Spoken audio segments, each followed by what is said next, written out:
राधे राधे। जय श्री कृष्णा। आज हम जानेंगे कि किशोरी जू को करुणामयी सरकार क्यों कहते हैं। ये प्रसंग उनकी ममता, करुणा, कृपा, प्रेम से जुड़ा हुआ है। बहुत समय पहले की बात है। 3 साधु थे। वे साधु बहुत कृष्ण प्रेमी थे, भागवत प्रेमी, बिहारी जी के अनन्य भक्त थे। तो एक समय की बात है, वो जमुना किनारे की यात्रा कर रहे थे।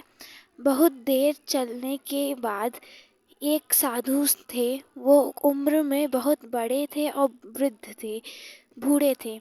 वो बोले, हमसे और नहीं चला जाएगा।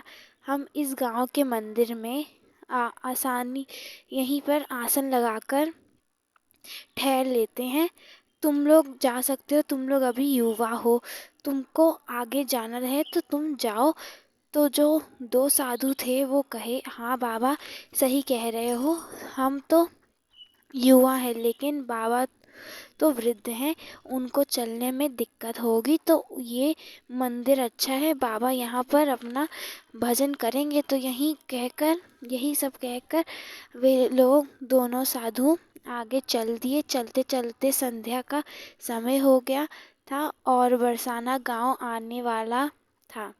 तो एक बाबा उनमें से बोले कि राधा रानी का गांव आने वाला है। तो दूसरे बाबा बोले, हाँ अब रात आ रही है, वहाँ रुकेंगे कहाँ, क्या करेंगे, मांग के क्या कहाँ पाएंगे।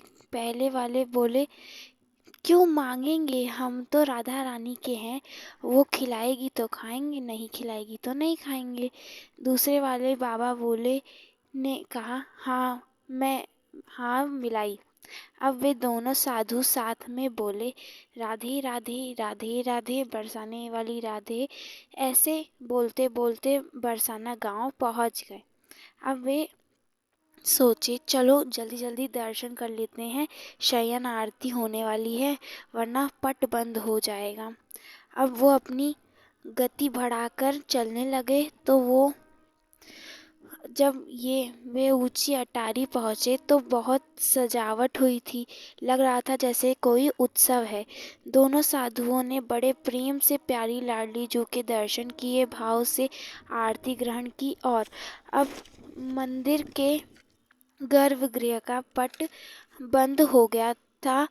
तो अब मंदिर का भी मुख्य द्वार भी बंद होने वाला था। तो सब लोग जल्दी जल्दी निकलने लगे। तो उनमें से एक साधु बाबा ने बोला कि इतनी रात हो गई है, यहाँ पर किसी से मांगना सही नहीं होगा, सबके सोने का समय हो गया है। तो दूसरे बाबा ने कहा, सच आज हम कुछ ना पाएंगे। तो पहले वाले बाबा ने कहा, अब ये गांव राधा रानी प्यारी का है, इतनी रात पड़ गई हो रही है, किसी से मांगना सही बनता नहीं है।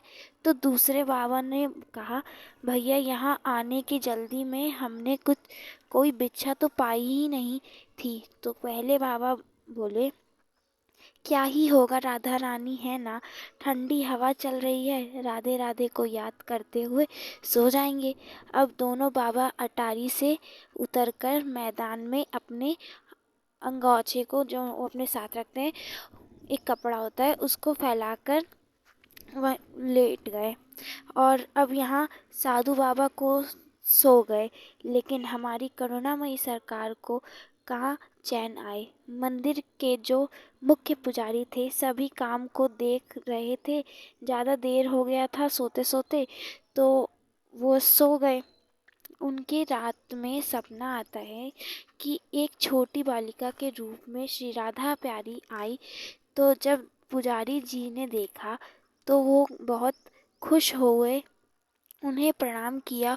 तो राधा रानी गुस्सा होते हुए पुजारी जी से कहीं, बाबा हमारे अतिथि भूखे हैं और आप चैन से सो रहे हो। तो पुजारी जी बोले, अरे लाडली, आज तो सबको उत्सव का प्रसाद भर भर के दिया है, फिर ऐसा कौन सा अतिथि है जो भूखा रह गया। प्यारी बोली, देख नीचे तो 2 साधु भूखे आए हैं और ऐसे ही मैदान में सो गए हैं। पुजारी जी किशोरी जू से की भाव, ममता, करुणा को देखकर झटके से उठ गए और देखा कि चारों ओर अंधेरा था। तो पुजारी जी ने रसोई घर में से प्रसादी उठाई और सीढ़ी से नीचे उतरकर मैदान में उतरने लगे तो देखा कि सच में दो साधु सो रहे थे और नींद में ही राधे राधे राधे राधे जप रहे थे। तो पुजारी जी ने उन दोनों साधुओं को उठाया। वो उठे तो चौंक गए, कहे आप कौन? तो पुजारी जी ने कहा मैं तो मंदिर का मुख्य पुजारी हूँ, क्या आप दोनों राधा रानी के अतिथि हो? तो वो दोनों ये सुनकर चौंक गए और कहे ये कैसे हो सकता है, ये तो हमने कहा नहीं था किसी से। लग रहा है पुजारी जी ने हमारी बातें सुन ली होगी। तो वे दोनों कहे नहीं नहीं, ये तो हम ऐसे ही बोल रहे थे। तो पुजारी जी ने कहा आप उठकर कुछ पा लीजिए।